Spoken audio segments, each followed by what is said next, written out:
Hvala Jezus in Marija, lep pozdrav, dragi verni in tudi dragi neverni, če ste slučajno pred ekranom pri tej temi, Drugi Vatikanski koncil in nove binkošti. In sicer smo v delu molitev prva fronta duhovnega boja z doktorjem Pojavnikom in v tem delu je to že 13. oddaja. Spoštovani doktor, profesor, lepo pozdravljeni. Prisrčno pozdravljeni tudi vi, gospod Zoran, in vsi gledalci in poslušalci. Nadaljujemo to oddajo in vemo, da Drugi Vatikanski koncil se je hotel vrniti k izvirom, se pravi k prvim stoletjem cerkve, ker je cerkev doživljala mučeništvo. To je junaška doba cerkve, tudi junaška doba molitve, kakor še nikoli. Kasneje tukaj v tej prvi cerkvi, v cerkvi mučencev, bila močna molitev. Torej pravi ta Drugi Vatikanski koncil, kakor je Kristus delo odrešenja izvršil v božstvu in o preganjanju, tako je cerkev poklicana, naj stopi na isto pot, da bi ljudem posredovala odrešenje. Cerkev, vemo, se je rodila v binkoštnem čudežu v Jeruzalemu. Rodila se je v molitvi apostolov s prevlažno devico Marijo in Božjo materjo. Torej, apostolska dela opisujejo delovanje prve cerkve po binkoštnem čudežu. Tako da je Janez 23. na binkošti leta 1960, ko je že sklical Drugi Vatikanski koncil, rekel: že prve besede apostolskih del govorijo o luči Svetega Duha, ki vdre. Silni pohod Božjega Duha gre pred evangelizatorji, jih spremlja in prodira v duše poslušalcev, širi pa šotore cerkve. Torej, to je bil res, kakor je rekel, v prvih stoletjih pohod Svetega Duha. Pohod Svetega Duha, kajti cerkev, ki so jo preganjali, torej apostole, vemo, so preganjali v Jeruzalemu, torej Sinedri, torej veliki duhovniki in teologi, torej to ljudstvo Antikrista, ki je umorilo Kristusa, je hotelo uničiti tudi prvo cerkev. Torej apostoli so bili preganjani in končno so potem zapustili Palestino in odšli oznanjati Kristusov evangelij poganskim narodom. In tako se je cerkev torej srečala z rimskim imperijem, ki je bil svetovni imperij politeizma. Torej vsa civilizacija, rimska civilizacija, grško-rimska helenistična civilizacija, je bila svetovni imperij politeizma. Presenečen sem bil, ko sem bral ne vem, odkot so vsi ti točno izvori, ampak naj bili zgodovinski, kako so vsi apostoli umrli mučeniške smrti. Nekatere so kamnali, nekatere so zabodli, ene so križali. In vsi apostoli, razen apostola Janeza, so bili preganjani in umrli tudi mučeniške smrti, kot mučenci. In tudi danes je cerkev preganjana, vidimo, da se samo iz cerkve, iz katolištva in iz krščanstva se norčujejo mediji, države, razne otvoritve olimpijskih iger in tako. Kristus je bil preganjan, apostoli so bili preganjani in danes je cerkev tudi zasramovana in preganjana. Veliko samo negativnega se o njej govori. Ali kot je cerkev prvič zmagala s svojimi mučenci, ali bo tudi sedaj lahko upamo na zmago cerkve in kristjanov v sedanjem času? Seveda. Torej, vi ste omenili apostole, da so umrli mučeniške smrti, ampak tudi apostol Janez je bil neke vrste mučenec, ker so ga vrgli v kotel z vrelim oljem. In ker ni umrl v kotlu z vrelim oljem, so ga potem poslali na Domicijan, na otok, cesar Domicijan. na otok Patmos, kjer je potem imel te veličastne vizije apokalipse, o katerem govori tudi o preganjanju cerkve v času apokalipse, kar mi sedaj doživljamo, ampak mi moramo najprej videti, torej to prvo cerkev, ki je stopila v poganski svet, to je bila majhna, maloštevilna cerkev, vendar je delovala v moči Svetega Duha in pogani so se spreobračali in zato je potem cerkev postala znamenje nasprotovanja. Ker so se pogani spreobračali in vstopali v cerkev, zato je potem nastopila reakcija, velika reakcija, torej politeističnega imperija, ki je hotel uničiti cerkev. Politeistični imperij, torej govorite o takratnem času, verjetno je pa danes isti čas, tudi imamo množice različnih bogov in egoizma in materializma kot bogov in ne vem, raznih bolanih teorij. Politeizem je bil na koncu premagan v rimskem cesarstvu in je v bistvu zahodno cesarstvo je propadlo, vzhodno cesarstvo pa je izbralo Kristusa za svojega voditelja. Ampak do tam pa je bilo grozno preganjanje kristjanov in velika množica mučencev. Da, seveda, sveti Avguštin pravi o tem, sveti Avguštin v 5. stoletju. Nasprotniki so hoteli ugasniti maloštevilne kristjane in jih umoriti. Prelivali so njihovo kri. Iz krvi umorjenih so vstali tolikiri, da so presegli morilce mučencev. Gospod je v svoji cerkvi prevladal nad nasprotniki. To se pravi, preganjanja so bila takoj od začetka, saj smo omenjali apostole, da so že umrli mučeniške smrti. Vendar, torej, kolikor bolj so cerkev preganjali, toliko bolj je rasla. In tukaj bi omenjal, torej, kar uči sveti Avguštin, da padli angeli, uporni angeli so postali sateliti, torej Luciferja, torej in Satan je organiziral svoj satelitski sistem upornih angelov in ljudi preganjavcev in je divjal, kakor pravi sveti Avguštin, kakor lev proti cerkve, proti tej mali cerkvi. Na začetku je cerkev bila majhna. Po človeško gledano so bili kristjani kakor kobilice s pričo mogočnega, torej rimskega politeističnega imperija. In zdaj mogočni državni aparat, torej s cesarjem na čelu. Cesarjem na čelu in potem državna uprava, torej mogočni državni aparat in propaganda. Ves ta satelitski sistem se je zagnal v to prvo cerkev, da bi jo uničil. Torej so bila silno kruta preganjanja, ki jih je začel Neron že leta 64, ko je obtožil kristjane, da so zažgali Rim in je znan je njegov izrek non licet esset Christiano. To se pravi, kristjani ne smejo obstajati. Sploh ne smejo obstajati. Biti kristjan, imeti krščansko ime, je zaradi tega izreka, tega cesarja, pomenilo biti zločinec. Zdaj vemo, da v rimskem imperiju je cesar imel naslov Božji sin in rešitelj, torej in prebivalci imperija so molili Boga, častili cesarja, torej kakor človeka Boga. Zdaj pa kristjani so molili za cesarja, niso pa molili cesarja kot lažnega človeka Boga, ampak so molili Kristusa kot pravega človeka Boga in odrešenika ali rešitelja. Zaradi tega so postali v očeh rimske države največji zločinci, najbolj nevarni zločinci, torej ateisti. Pazite, obtožili so jih ateizma, da so ateisti in antipodi.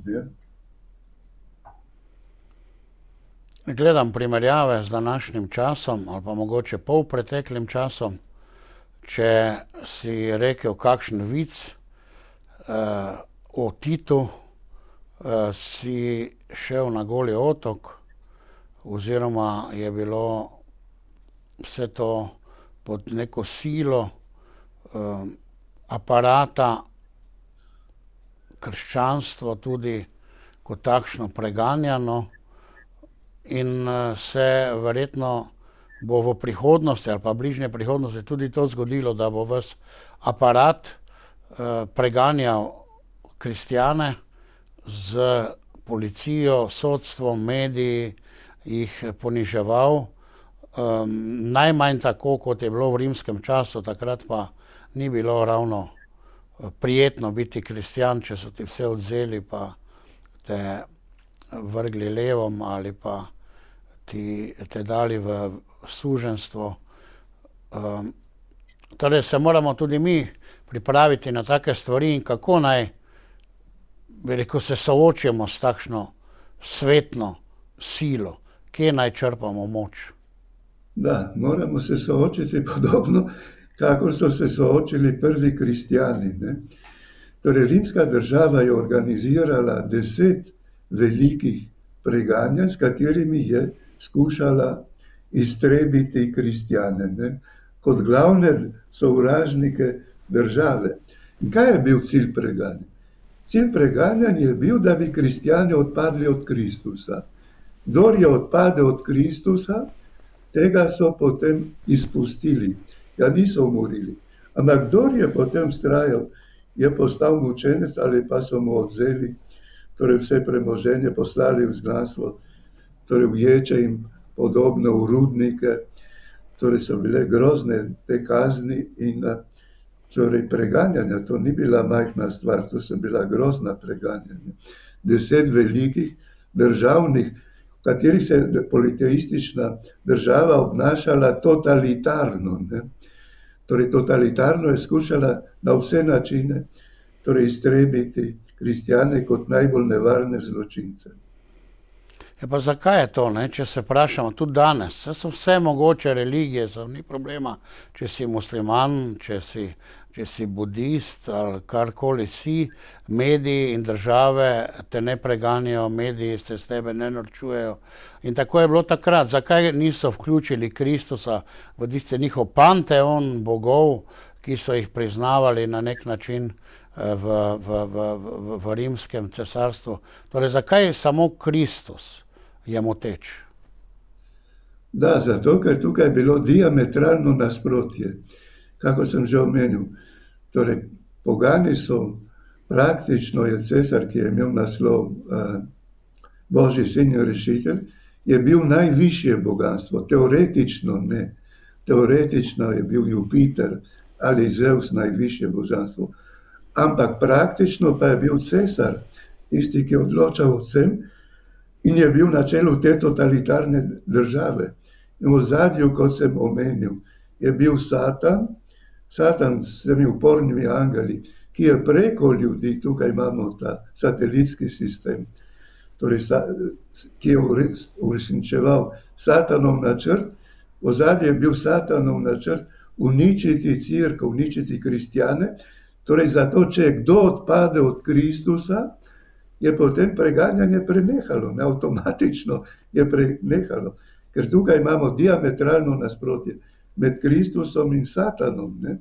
Zdaj, kristjani so oznanjali Kristusa kot odrešenika, reševali ljudi iz suženjstva greha in suženjstva malekovanja.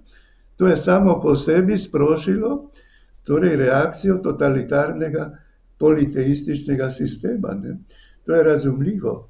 In zdaj sveti Avguštin pravi tole: odpri moje oči, da bom gledal čudovitosti tvoje postave. To je psalem, ne. In tole komentira sveti Avguštin, pravi, nič ni tako čudovito v Božjih zapovedih kot to: ljubite svoje sovražnike. To je vračati dobro za hudo, ne. Torej, to je izpolnil Kristus na križu, torej Bog človek na križu, da je vračal dobro za hudo, da vse naše grehe torej zadostil in nam vrnil Božjo milost, je vračal dobro za hudo in to občudujemo v mučencih. To občudujemo v mučencih, da so vračali dobro za hudo. Torej, ti so jih mučili. Torej, državni aparat in državni sistem je preganjal kristjane, ampak oni so hoteli umirati, uničiti, mučenci pa so umirali in so svoje življenje darovali, kakor Kristus na križu, za spreobrnitev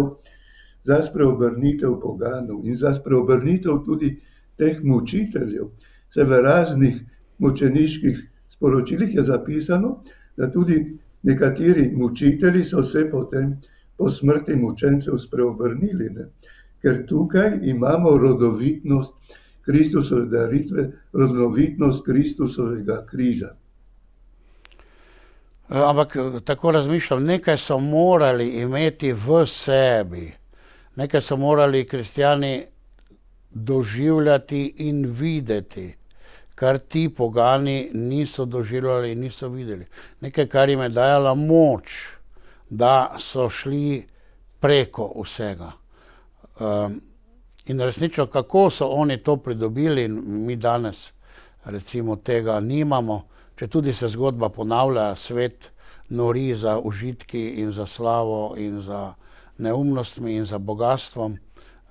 Kristjani se nekako mučimo na naši poti, ampak nimamo tistega neizmernega bogatstva v duši, s katerim bi popolnoma zanemarili vse.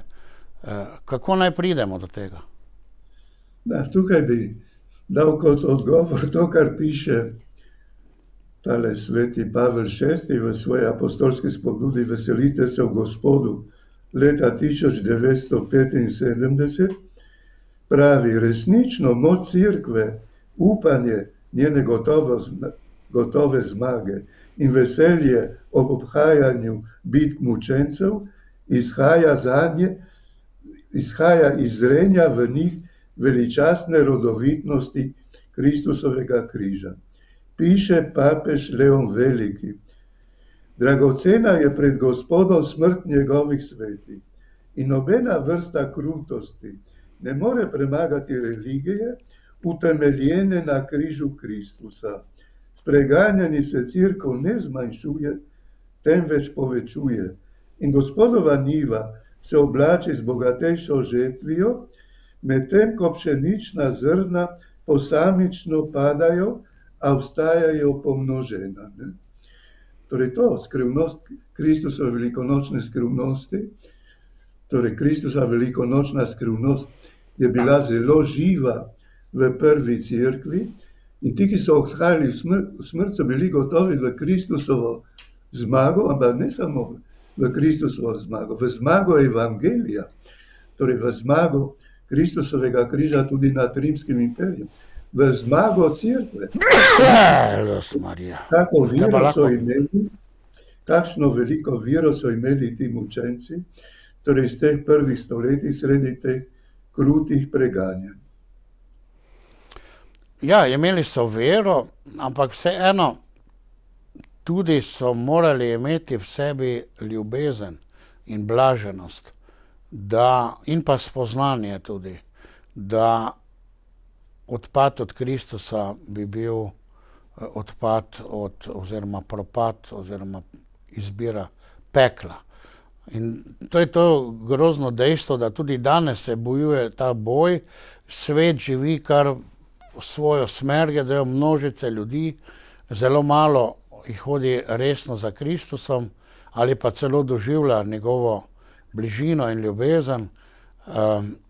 In se človek čudi, prvo misli, da je to neka pravljica, Kristus pa Satan pa ne vem, svet, hudobija.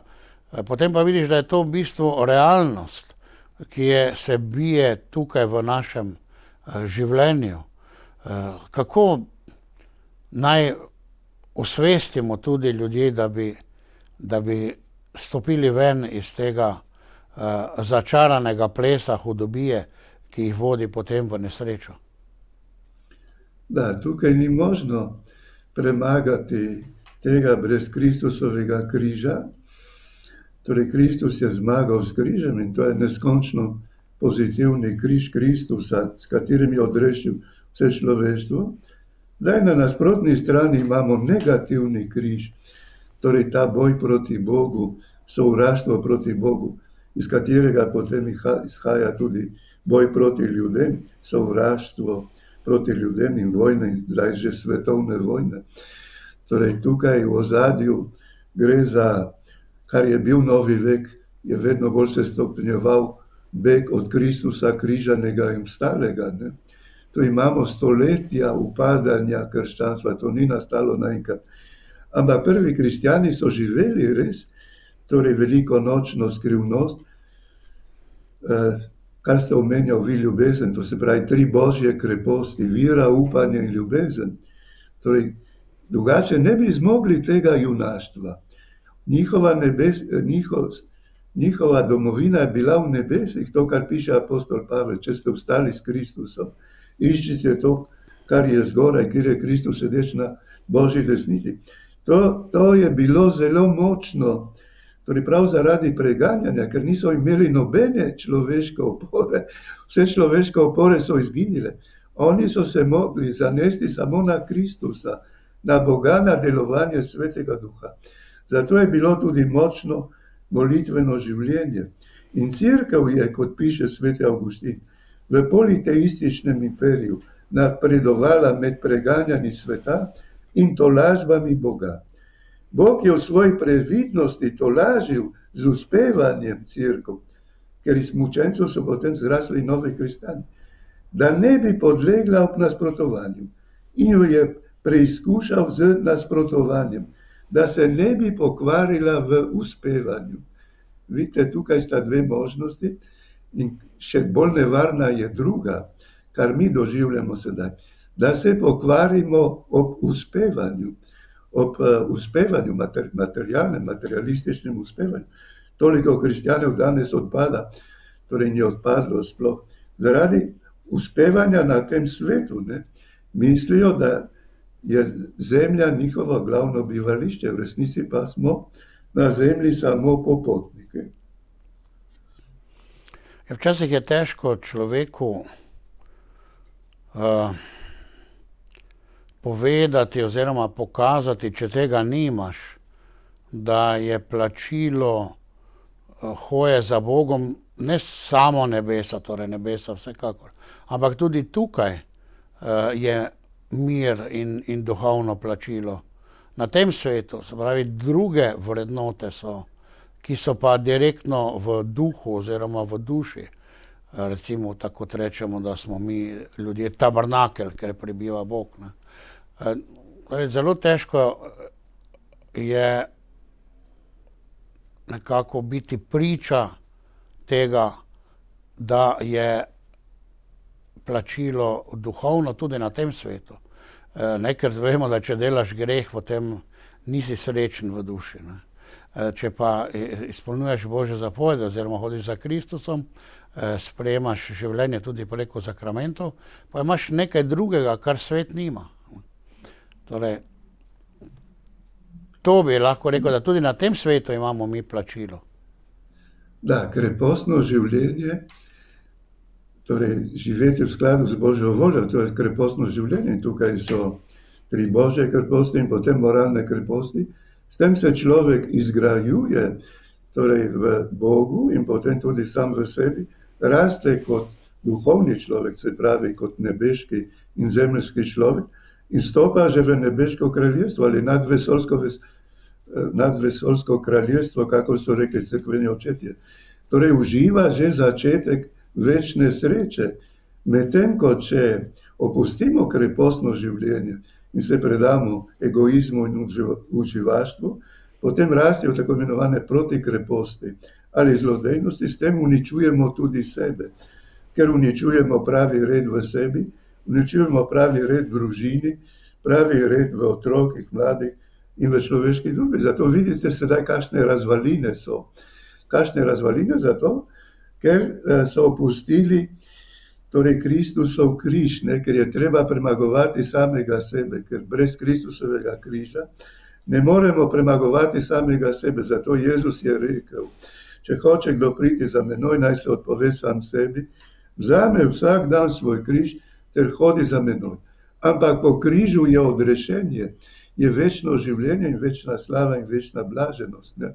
In to prepričanje, torej bilo visoko krepostno življenje v prvih hristijanih. Oni niso imeli nobene propagande, ravno nasprotno, ne? Ni bilo nobene propagande, ampak oni so živeli v Kristusu, križanem in ostali moči Svetega Duha in to je bil čudež binkošti, torej ta čudež binkošti je deloval. Tako da s preganjanji se je cerkev, kako piše ta papež Leon Veliki, se je cerkev krepila, vedno bolj rasla. In to je res to. Po vsakem preganjanju je cerkev število kristjanov poraslo. Ne? In tukaj je bila na delu Kristova velikonočna skrivnost, na eni strani torej preganjanje, smrt, uničenje, po drugi strani pa, če seme umrje, obrodi obilo sadu. In tako iz teh smrti mučencev je cerkev vedno bolj rasla. Rasla tako, da je potem v vzhodnem cesarstvu dobila cerkev svobodo, ne? In je na nek način kasneje postala celo državna vera. Jaz sem bil presenečen, ko sem gledal, da je še potem Bizantinsko cesarstvo bilo, bi rekel, 1000 let še obstajalo. Še celih 1000 let. Mi smo imeli zdaj bivšo Jugoslavijo, ne vem, 60 let ali 50 let. To pa so kraljestva, ki so obstajala po 1000 let, ki pa je bilo, bi rekel, osnovano tudi na krščanstvo. Zahodna cerkev pa je prav tako dobila močan vpliv oziroma celo dominantni vpliv v razvoju Evrope. Torej šlo je na nek način za popolno zmago krščanstva. Da, seveda, potekal je. Če gledamo ta preganjanja, 10 preganjanj, velikih preganjanj, potekal je odločilni orbitalni dvoboj med Božjim vozom, torej ta Kristusov orbitalni sistem angelov in ljudi, in po drugi strani pa Satanov bojni voz, to se pravi Satanov satelitski sistem upornih angelov in ljudi. Ne? Torej potekal je ta odločilni dvoboj v teh preganjanjih na ravni duhov. In zdaj tukaj bi navedel svetega Avguština, ki pravi, vsemogočni Bog, ki je vrhovno dober, ne bi dopustil nobenega zla pri svojih delih, če ne bi bil toliko močan in dober, da bi iz njega, se pravi iz zla, izvlekal nekaj dobrega. Ne? Torej tukaj ta veliki cerkveni oče, sveti Avguštin, je podal zelo pomembno načelo o delovanju Božje previdnosti. Ne? In potem on navaja ta psalm 32, Gospodov načrt ostane na veke. Gospodov načrt, ko je Jezus rekel, ti si Peter skala in na tej skali bom zgradil svojo cerkev. Torej, verjetno bodo še kakšne druge cerkve, svojo cerkev, in peklenska vrata je ne bodo premagala. In to je na nek način pravoslavna in katoliška cerkev. Zdaj, Gospodov načrt je to, da peklenska vrata, v angleščini gates, lahko rečemo of hell, zdaj imamo enega gatesa, ki ima precej močen vpliv na svetu, ne bodo premagala.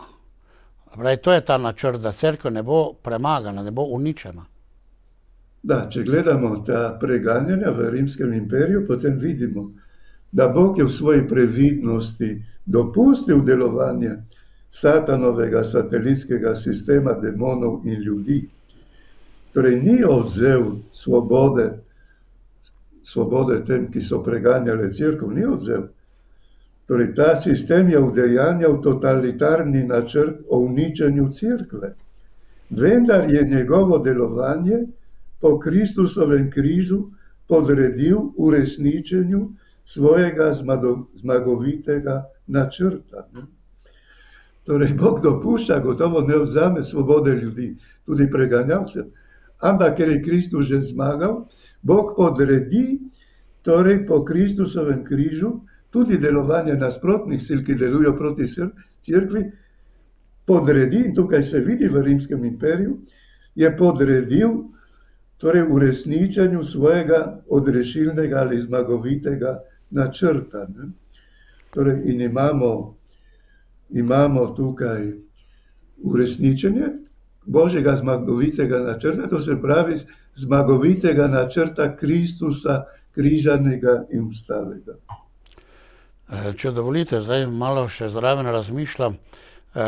To je zunanji svet oziroma v svetu, v zgodovini cerkve je cerkev zmagala in bo zmagala na koncu in je zmagovita. Ampak tu imamo potem tudi posamezne usode posameznih kristjanov ali ljudi, ki živijo na tem svetu.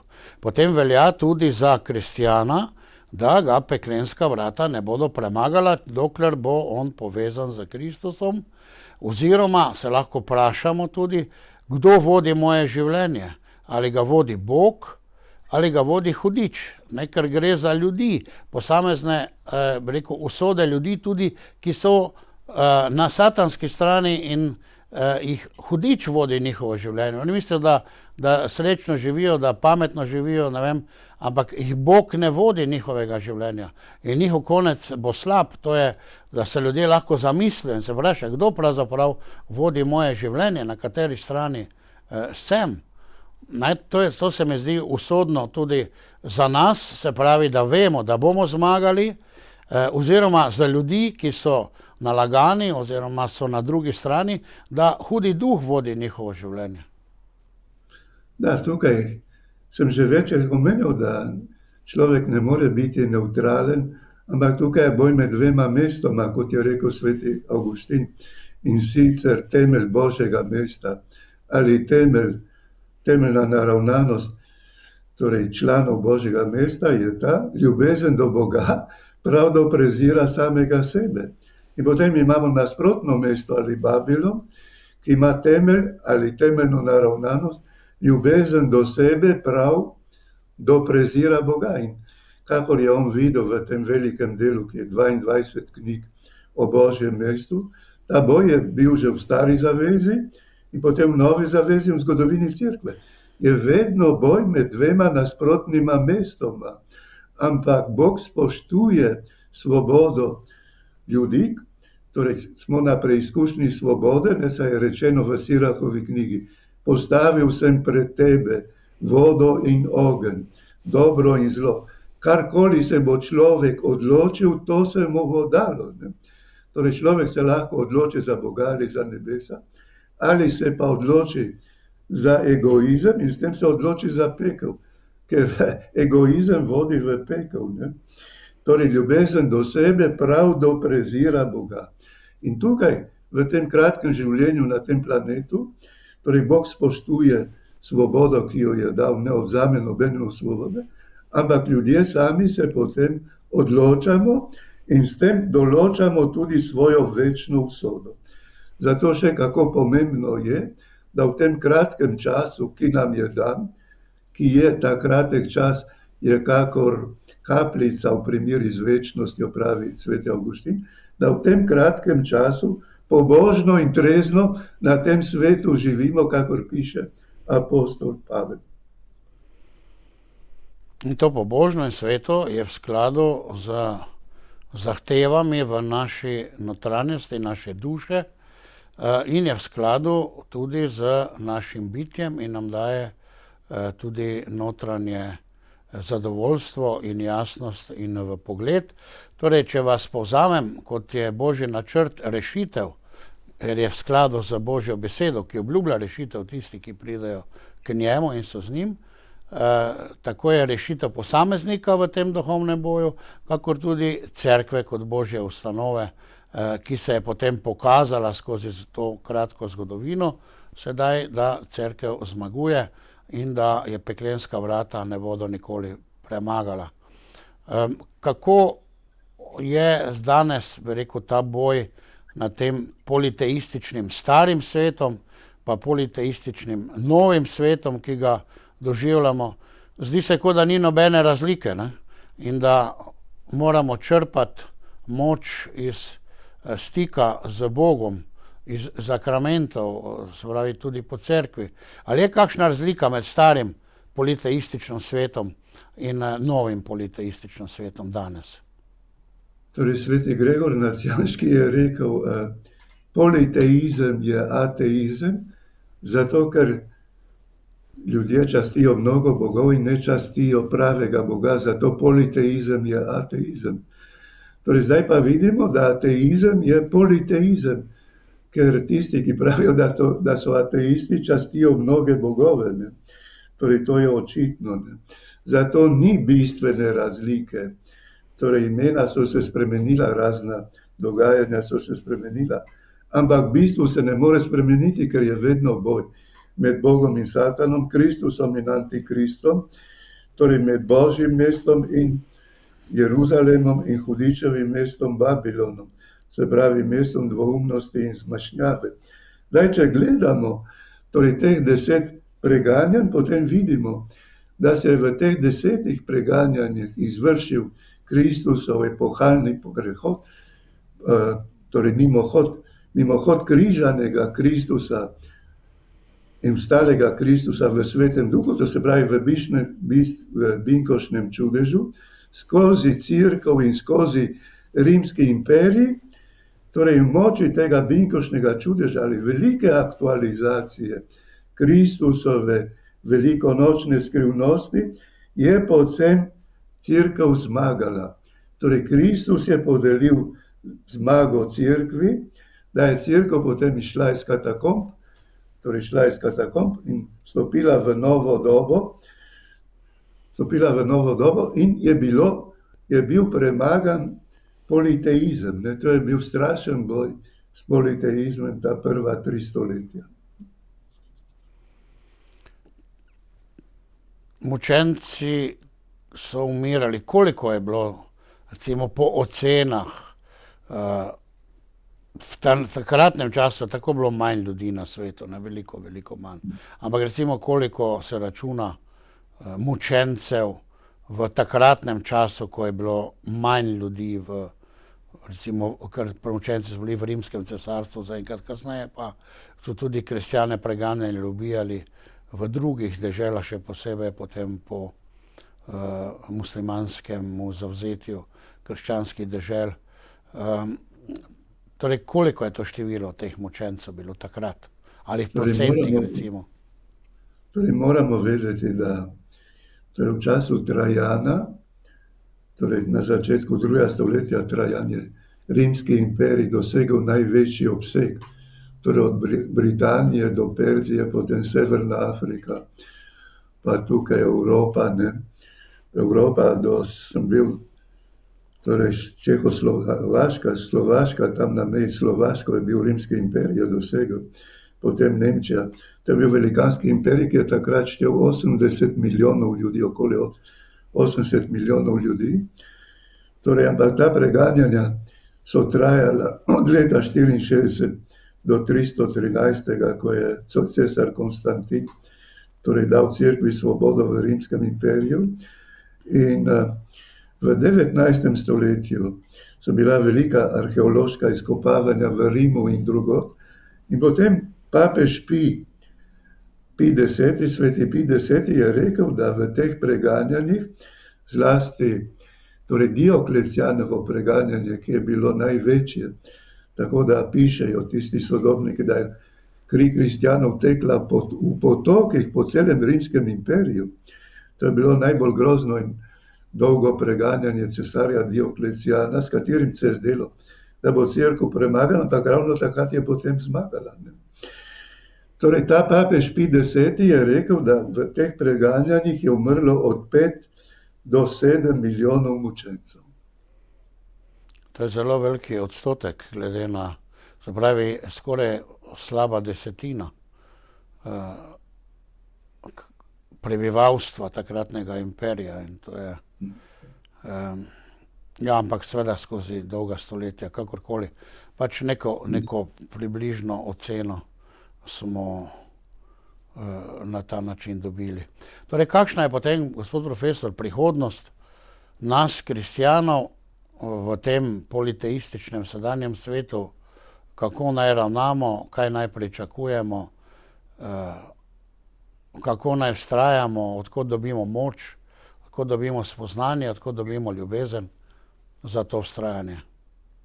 Da, tukaj se moramo zatekati k mučencem. Češčenje mučencev je bilo zelo veliko, že takoj, torej, ko so umirali ti mučenci, to so bili zelo cenjeni, torej so bili priznani kot heroji, kot junaki. Potem, ko je cerkev dobila svobodo, so zgradili cerkve na grobovih mučencev. Zelo veliko je bilo zatekanje, torej, k mučencem. Iz tega se je potem razvilo tudi češčenje svetnikov, iz češčenja mučencev, ne. Ampak vidimo, da torej v tem dvoboju, orbitalnem dvoboju dveh nasprotnih sistemov, torej končno zmagal Kristus. Torej, in potem je bil uničen sužnjeposestniški red, ker narodi so išli iz sužnjeposestniškega reda, ko je propadal politeizem, se je izvršil tudi epohalni prehod iz suženjstva politeizma v svobodo Kristusa križanega in vstalega in je propadel sužnjeposestniški red, ne. Torej, to je bila velika stvar, ker v sužnjeposestniškem redu suženj ni bil oseba, suženj je bil blago. Sužnje so prodajali in kupovali na trgu.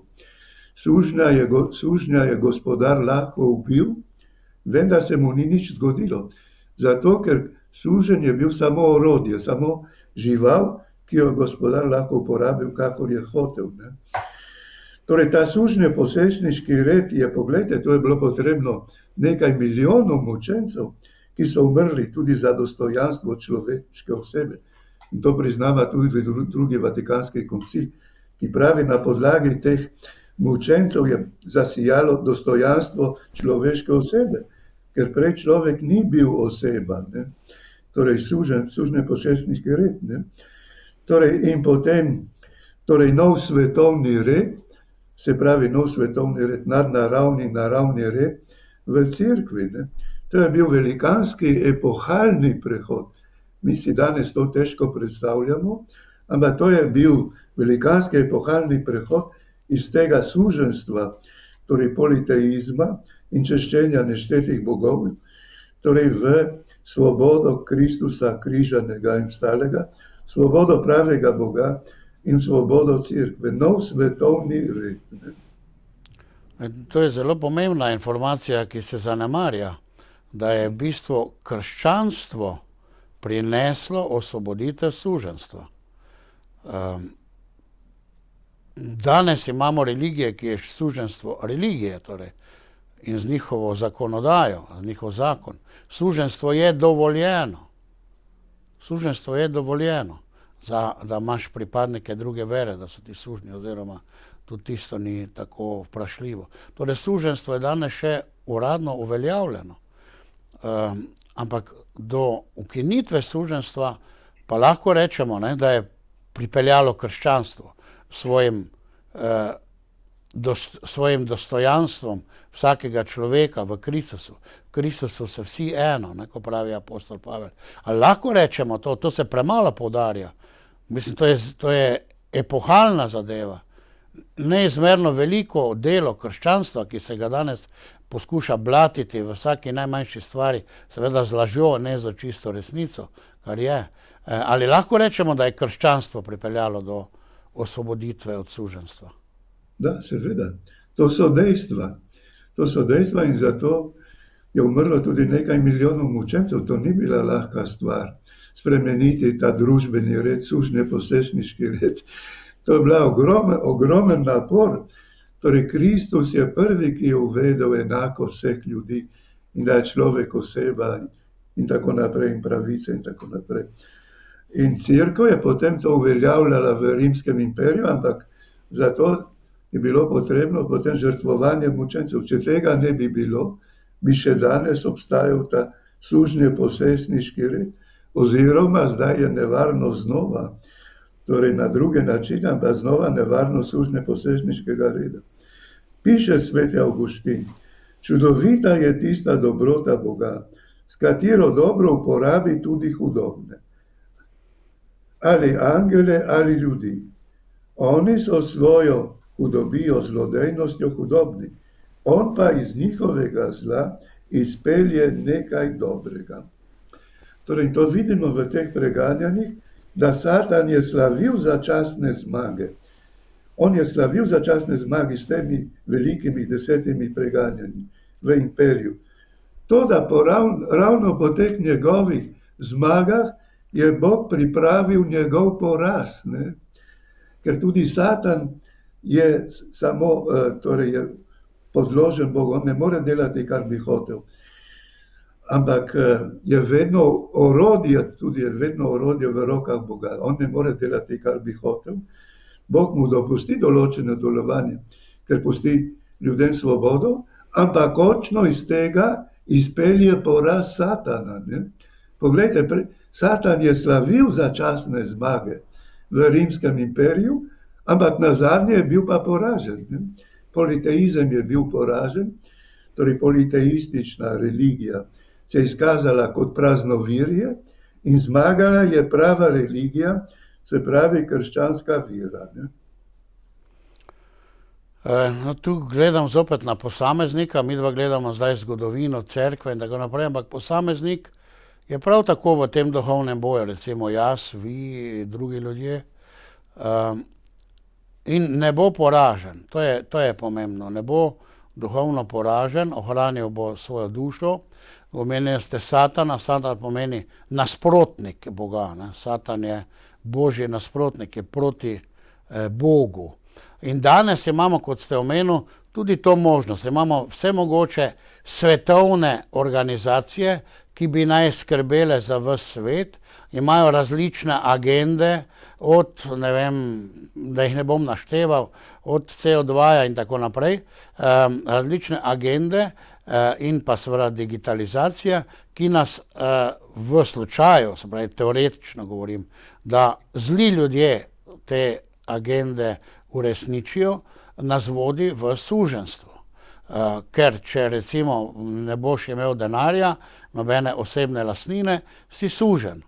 In to ravno govorijo do leta 30, češ da bomo tako srečni, ne bomo ničesar imeli, se pravi nekdo bo imel vse, ali pa ti gospodarji sveta, ki so v ozadju za bančnim sistemom in nad državami, ki postavljajo voditelje država, kakor sam gospod Švab se je izrazil, bodo gospodari in mi bomo sužni, navadni ljudje. In meni je groza pravzaprav, da je na primer 2000 let ali pa še več so funkcionirali, ali pa 4000 let so recimo na primer Egipt so funkcionirali sistemi na suženjstvu. Da ljudje nikoli niso imeli pravic, niso prišli ven. To so neskončne dobe. Kakšen smisel ima potem eno tako življenje v suženjstvu? To je grozno, da te stvari obstajajo in da je to možno.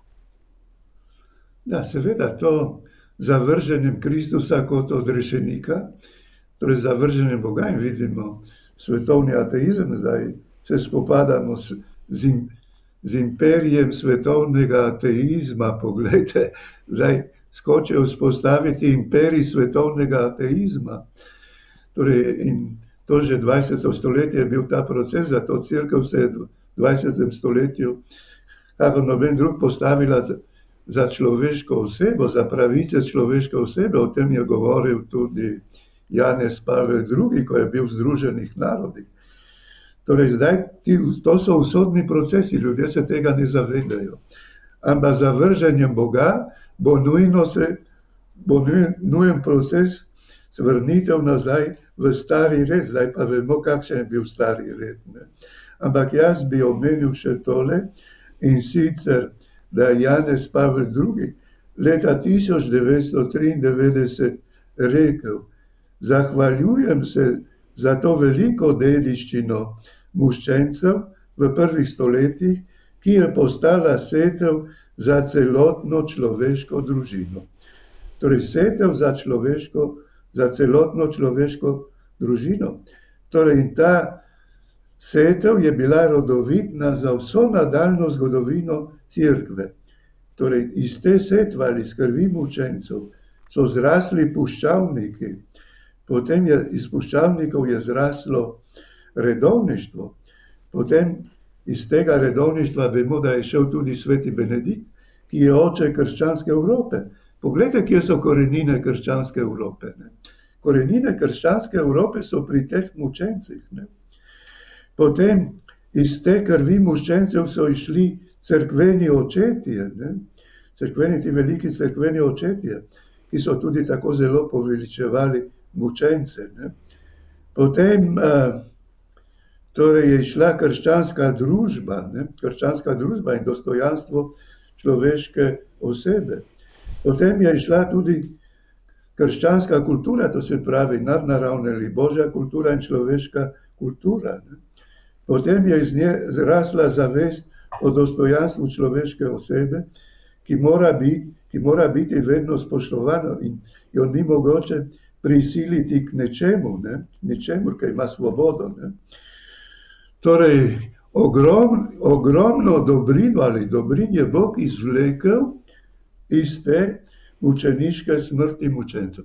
Izvlekel je njihovo večno slavo in večno blaženost, ne? Ampak tudi častne dobrine je izvlekel. Poglejte, mi smo do nedavnega živeli prav iz te velike dediščine, torej mučencev. Ne?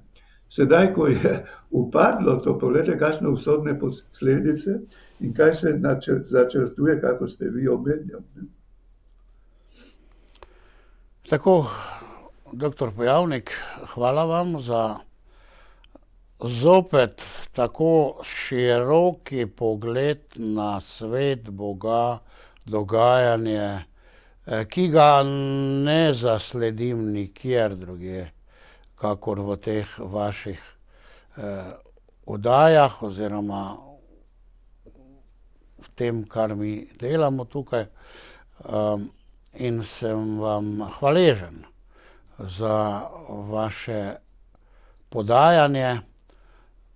In verjamem, da tudi naši verni gledalci ali pa neverni, ki so ob današnji oddaji lahko doživeli res en široki pogled in pogled v to, kar se dogaja oziroma se je dogajalo. Torej, poklonaj 1000-krat in hvala lepa.